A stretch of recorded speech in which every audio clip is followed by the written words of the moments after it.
Happy New Year, and welcome to the 7th season of the Motion Picture Notion. Last night, I marathoned Cobra Kai Season 4.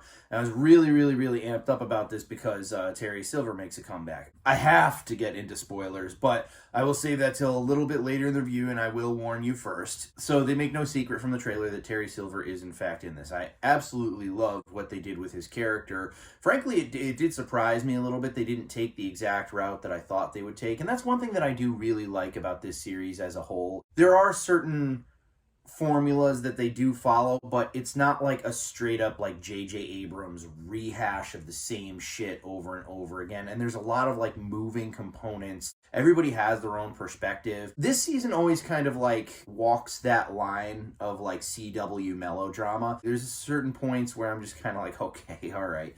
There's even certain points where the show kind of slows down a little bit, but these are things that have happened in Season 2, Season 3. It's really nothing new. Overall, and I feel bad for saying this because, obviously I grew up with the Karate Kid, but overall, let's be real, I like Johnny Lawrence's character better because Daniel's kind of a Boy Scout sometimes. Realistically speaking, he's the better dude. Like, if I had kids, I would want them training with Daniel LaRusso, not Johnny Lawrence. However, Johnny Lawrence is a very multi-dimensional character, and he's a funny bastard. The thing that I really like about the show, and this is why I think that, like, the kind of CW aspect of it works really well, this really is, like, the perfect Generation X and Gen Z, like, kind of colliding at 100 miles per hour.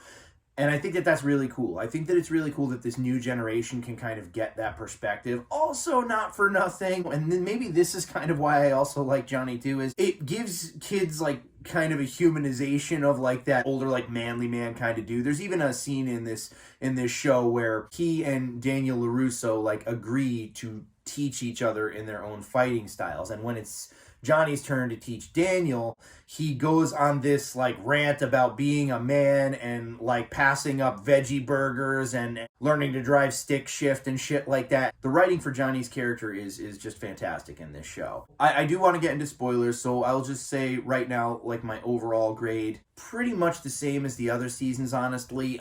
There were moments where I was kind of like, come on. There were moments that were a little eye-rolly, but for the most part, I'm very happy with what they did. Like I said, I mean, I put it pretty much on par with seasons 2 and 3. So yeah, spoilers. 3, 2, 1. Terry Silver's character, I was very surprised with what they did. They fleshed him out so much. In Karate Kid 3, you just see one side of this dude, and he's a complete and total psychopath.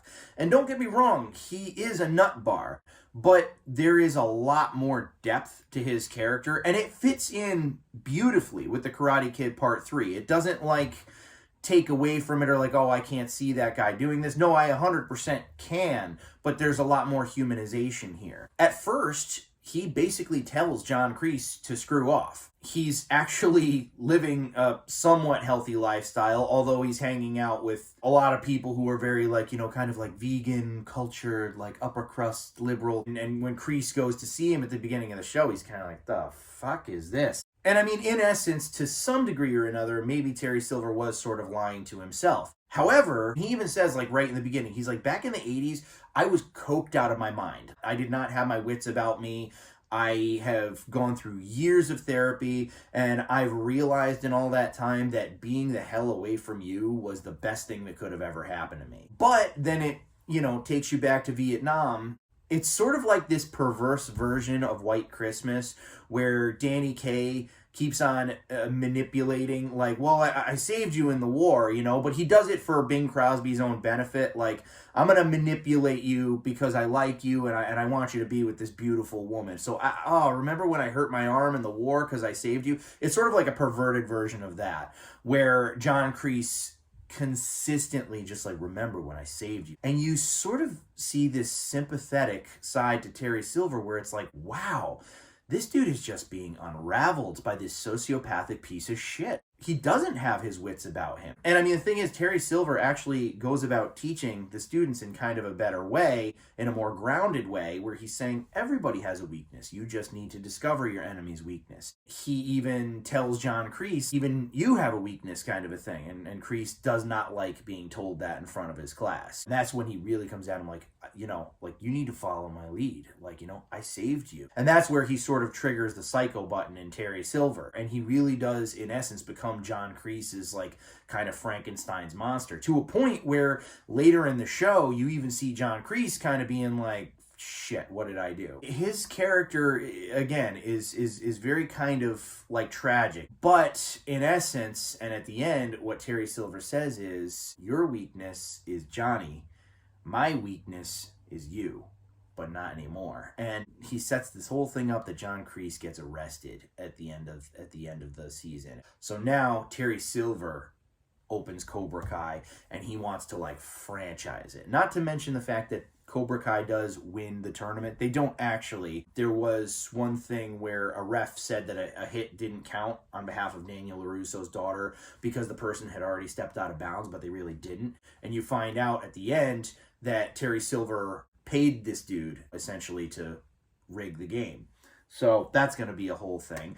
Daniel teams up with Chosen at the end. So we're getting to all this shit that happens at the end, but let's just get back to like what happens that I liked and that I didn't like. Daniel and Johnny, at certain points, I mean, it's great that they always maintain that rivalry because they are two just different ideologies and they're never going to really fully understand one another. However, at certain points, it does get a little bit, going back to CW, it does get a little bit like seasons 8 and 9 of Supernatural. Not that bad, but like that kind of, all right, you guys stopped the apocalypse together, stop whining. And really, on behalf of the LaRussos at certain points were kind of bitch babies in this season. Particularly Daniel's daughter. And I mean, like, I get it.